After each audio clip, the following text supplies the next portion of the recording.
Hello my dear friends, कैसे हैं आप। उम्मीद करती हूँ आप अपने परिवार में बहुत ही खुश होंगे और स्वस्थ जीवन बिता रहे होंगे। मेरे इस channel beautiful life with Reena में आपका बहुत बहुत स्वागत है। दोस्तों, ये मंडे इवनिंग ब्लॉग हैं। स्कूल से आकर ना 2 रेसिपीज़ मैंने ट्राई करी थी। एक तो बनाए थे आटे के नमक पारे कह लो, निमकी कह लो या मठरी कह लो, कुछ भी कह लो, बहुत ही टेस्टी बनते हैं और चाय के साथ तो बहुत ही अच्छे लगते हैं। चाहे आप घर में इनका कंज्यूम करो, चाहे कोई गेस्ट आ जाता है उनको सर्व करो, तो सभी को ये बहुत ही पसंद आते हैं। और हेल्दी वे में बनाए थे, आटे के बनाए थे ये निमकी और बनाए थे आटे से ही जलेबी। तो ये दोनों ही रेसिपीज़ मैंने इस ब्लॉग में शेयर करी हैं। फुल डिटेल इनकी शेयर करी है कि किन किन चीज़ों का इस्तेमाल करा है इन रेसिपीज़ को तैयार करने के लिए।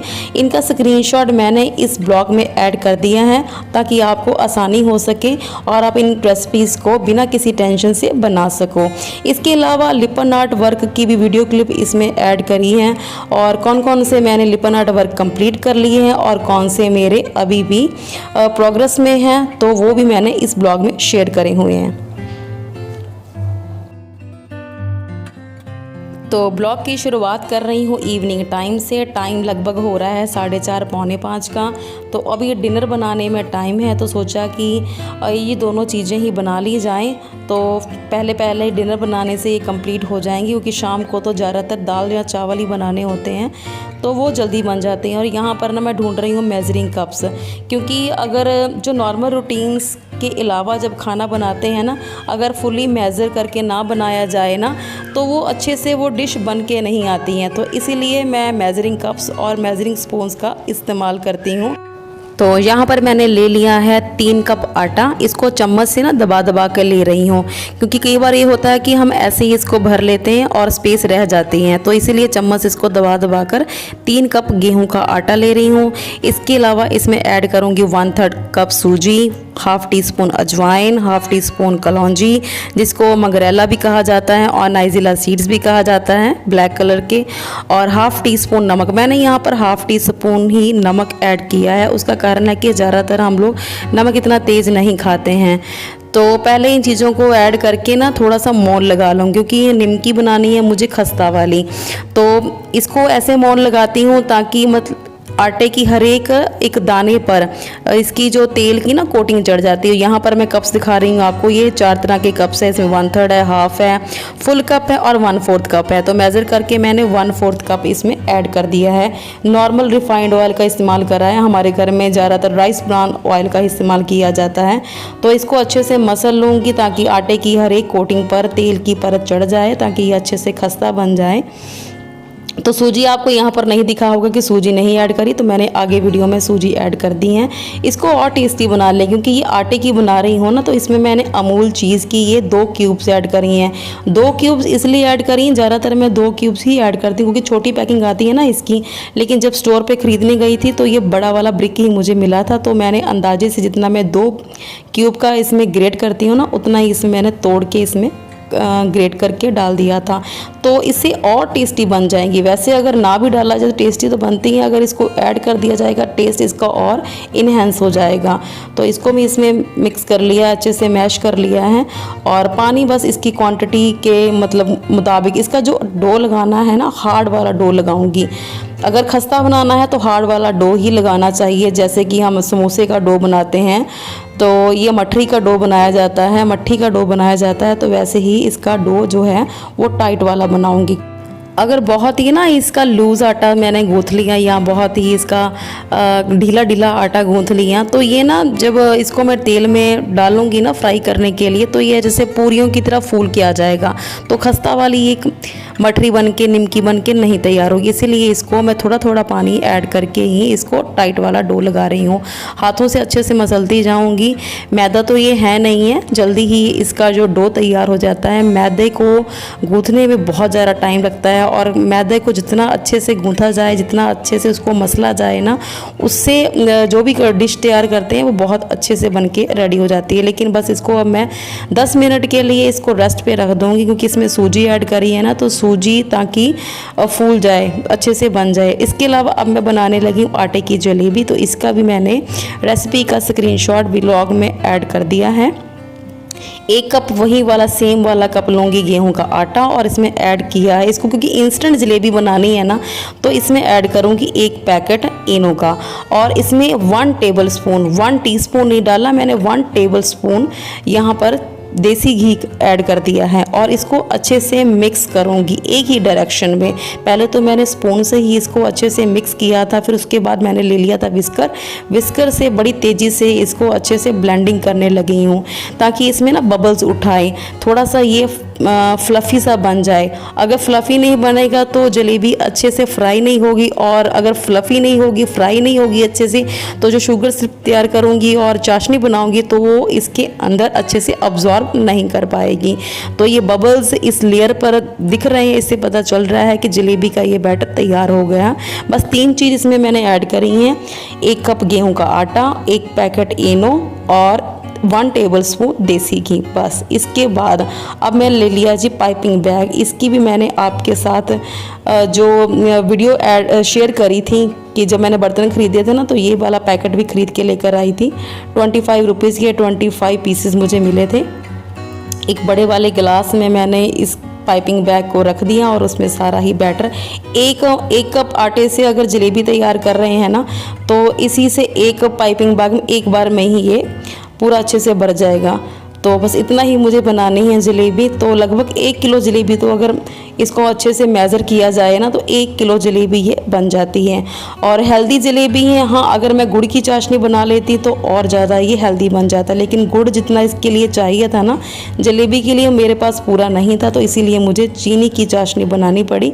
तो ये पाइपिंग बैग मैंने अच्छे से इसको रबड़ से लगा लिया। अगर थोड़ा सा भी लूज़ रह जाता ना, तो फिर अच्छे से ये मैं जलेबी को फ्राई ना कर पाती। तो मैं यहाँ पर जलेबियों को फ्राई करने के लिए इस्तेमाल करूँगी देसी घी, क्योंकि घर के लिए बना रहे हैं, फैमिली मेम्बर्स के लिए बना, थोड़ा सा देसी घी तो लगना है। तो और अच्छे से हेल्दी इसको बनाने के लिए मैंने यहाँ पर देसी घी ऐड कर दिया है। ज़्यादा देसी घी इसको मैं गर्म नहीं करूँगी।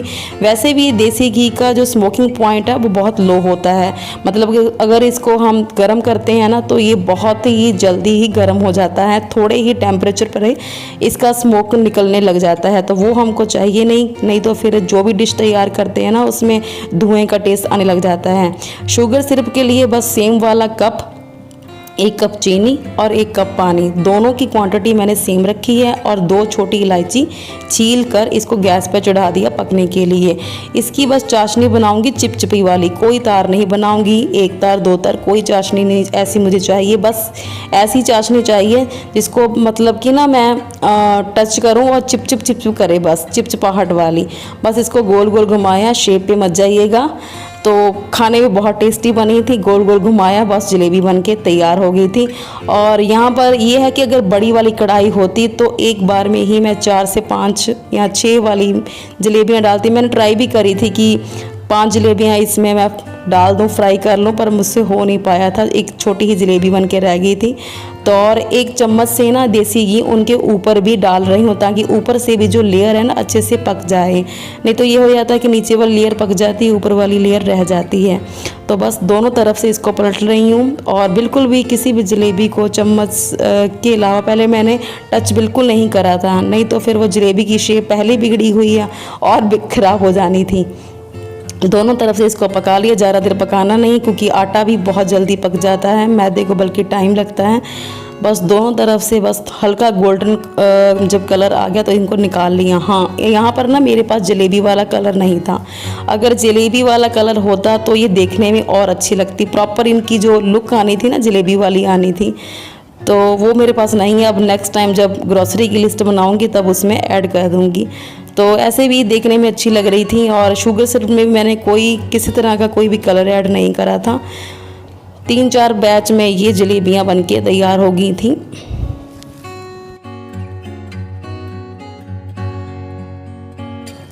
यहाँ पर चाशनी बन रही है और चाशनी अभी मेरी बनी नहीं है, इसको मैंने हाथ से टच करके देखा था, अभी चिपचिपाहट इसमें पैदा नहीं हुई है। बस चाशनी मुझे बनानी है चिपचिपाहट वाली, बस 1 तार वाली कोई नहीं बनानी, क्योंकि अगर ज़्यादा तारों वाली बना लो ना तो वो जो चाशनी होती जिस भी चीज़ में डालो ना वो अच्छे से अब्जॉर्ब नहीं करती हैं। तो इस चाशनी में भी बनने के बाद जब ये चिपचिपाहट होने लग गई ना तो मतलब चाशनी हो गई तैयार। और चाशनी बिल्कुल थोड़ी ही बनाई थी, क्योंकि ज़्यादा बच जाती फिर वो वेस्ट हो जानी थी। यहाँ मुझे किसी और डिश में फिर ट्राई करनी पड़नी थी। तो इसमें डालकर मैंने 30 सेकंड के लगभग इसको रखा था। बस इसको रखा और इसमें चाशनी अब्जॉर्ब हो गई और इसको निकाल लिया। दो जलेबियाँ इसमें ऐड करती गई। 30 सेकंड रखने के बाद उलटने पलटने के बाद इसको निकाल के रख लिया था। उन लोगों के पास ना, हलवाइयों के पास तो वो बड़ी सारी वो छन्नी सी होती हैं या उन पे चिमटे से होते हैं, उन्हीं पर वो जलेबी के ऊपर जलेबी रखते रहते हैं। और चाशनी का भी ऐसे ही करते हैं, तो चाशनी वो नीचे गिरती आती है। लेकिन मेरे पास इतना तो कुछ था नहीं, तो बस फिर इन जलेबियों को चाशनी में 30 सेकंड्स के लिए डिप कर दिया था और डिप करके इसको 30 सेकंड के बाद बाहर निकाल लिया और सबको ही गर्मा गर्म सर्व कर दिया था। अगर और हेल्दी वे से बनाना है तो यहाँ पर गुड़ की चाशनी भी बनाई जा सकती है और सेम ही रेसिपी रहेगी। जितना गुड़ लेना है उतना ही पानी चाहिए और दोनों चीज़ों को अच्छे से उबाल लेंगे। उबालने के बाद ज़रूर इनको स्ट्रेन कर लेंगे। नेक्स्ट टाइम जब भी गुड़ की चाशनी से जलेबी बनाऊंगी ना तो आपके साथ ज़रूर शेयर करूंगी। तो ये अगर जिसको भी क्रेविंग हो रही है जलेबी खाने की तो इंस्टेंट जलेबी बन जाती हैं। तो चीज़ें भी जो मैंने इसमें ऐड करी हैं, आटा, इनो और चीनी, वो बहुत सबके घरों में इजीली अवेलेबल हैं, तो आप बना सकते हो और सबको दे सकते हो।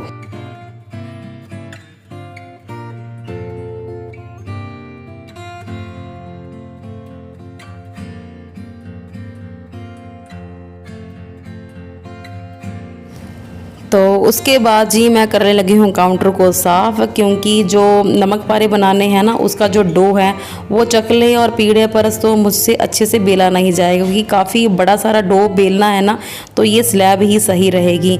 तो इस डो को अच्छे से मैंने दोबारा से मसल लिया था। मसलने के बाद इसके 4 हिस्से कर लिए थे, बल्कि 4 पेड़े बना लिए थे और एक पेड़ा निकाल लिया था। उसको फिर अच्छे से टक कर लिया। टक करके फिर थोड़ा सा ना आटा डस्ट करके फिर उसको बेल लिया था। किसी तरह का कोई ऑयल या कोई घी का इस्तेमाल नहीं करा था, क्योंकि इसमें ऑलरेडी ऑयल का इस्तेमाल करा हुआ है। तो अच्छा, कई लोग कहेंगे कि इसमें हम देसी घी ऐड कर सकते हैं। अगर मठरी या मट्ठी कभी भी इसको खस्ता बनाना है ना तो ऑयल का ही इस्तेमाल करना चाहिए, नहीं तो फिर वो खस्ता नहीं बनेगी, वो सॉफ्ट जरूर बन जाएंगी देसी घी ऐड करने से। अगर खस्ता बनानी है तो ऑयल ही ऐड करना पड़ेगा। तो एक बड़ा सारा मैंने एक रोटी टाइप बना ली थी और इसको फिर पिज़्ज़ा कटर से इसको कट करने लगी थी। बारीक बारीक ही इसकी मैंने कटिंग करी थी, क्योंकि बारीक बारीक कटिंग करने से ना जो निमकी है बहुत अच्छे से बनती हैं, पतली बनती हैं। और ज़्यादा डो इसका मैंने ना इतना मोटा भी नहीं रखा था, ना ही पतला रखा था, क्योंकि मुझे ये निमकी की तरह बनानी है, ना कि ये ऐसे फूली फूली हुई मट्ठी की तरह बनानी है। तो इसके पतले पतले स्लाइसेस को मैंने ऐसे ही कट कर लिया था और कट करने के बाद इसको नाइफ़ की हेल्प से ही इसको उठा लिया था। अगर हाथ से उठाती ना तो सारी ही है ना शेल्फ पर ही चिपक जाती, तो फिर वो शेप भी इसकी ख़राब हो जाती। यहाँ पर ना पीसेस मैंने छोटे ही रखे हैं। ये 2 पेड़े जो रखे हैं ना, इनसे बच्चों के लिए बना रही हूँ, क्योंकि बच्चों को ही ज़्यादा पसंद आती हैं छोटे वाली साइज़ वाली निमकी। और जो बड़ी रखूँगी वो बड़ों फैमिली मेम्बर्स की रखूँगी, तो वो 2 पेड़ों के बाद बनाऊँगी। तो ऐसे नाइफ से ही ना इसको उठा लूँगी। उठा कर ना 2 बैच में ऐसी प्लेट में रख लूँगी। उसके बाद फिर तेल चढ़ाऊँगी गर्म होने के लिए, फिर इकट्ठे ही इनको फ्राई करूँगी। अगर एक एक करके इसको करूँगी ना तो जल्दी से जल जाते हैं, क्योंकि जो आटा होता है वो जल्दी कुक हो जाता है। मैंने आपको पहले भी बताया हुआ है। मैदे को बनने में जो थोड़ा सा टाइम ज़्यादा लगता है। तो इन सभी को ना मैंने एक प्लेट में रख लिया था। अब दूसरा पेड़ा उठा लिया, उसको अच्छे से मसल लिया। मसलने के बाद थोड़ा सा शेल्फ पर डस्ट कर लिया आटा और फिर बेलने लगी बड़ी सारी रोटी की शेप में। पतली ही रखूँगी, इतनी भी पतली नहीं रखूँगी कि इसकी अगर कटिंग करने के बाद जब इसको उठाऊँ ना तो ये मुझसे उठे ही ना चिपकी जाए। तो यहाँ पर बस इसको बेल रही हूँ और पिज़्ज़ा कटर की हेल्प से ही इसकी कटिंग कर रही हूँ। पिज़्ज़ा कटर की हेल्प से ना एक तो फाइनली एक कट हो जाती हैं, कहीं भी ये बिंगी तिंगी ऐसे लाइंस नहीं बन पाती हैं। अगर नाइफ़ से भी कट जाती हैं, लेकिन नाइफ़ से मैंने जब ट्राई किया था ना तो मेरी जो शेप अच्छी नहीं आ रही थी, इससे शेप बड़ी आ गई थी। तो मैंने फिर पिज़्ज़ा कटर से ही इसको करने लग गई है। हाँ, अगर मेरे पास पेस्ट्री कटर होता तो उनसे शेप और अच्छी आ जाती। तो उनसे तो जैसे मार्केट वाली निमकी मिलती है ना तो वैसी वाली शेप आ जाती। तो वो मेरे पास था नहीं, यही पिज़्ज़ा कटर है तो इन्हीं से ही इनकी कटिंग कर ली थी। तो जैसी मर्जी शेप हो, आप अगर बनाना चाह रहे हो तो वैसे ही कटिंग कर सकते हो। तो मैंने ऐसे बच्चों के लिए 2 बैच ऐसे ही निकालूंगी छोटी छोटी वाली निमकी, और बड़ों के लिए थोड़ी बड़ी साइज़ वाली कटिंग कर लूँगी। तो ये नाइफ़ की हेल्प से सारा उठा के रख लिया था प्लेट में और तेल कर लूँगी गरम।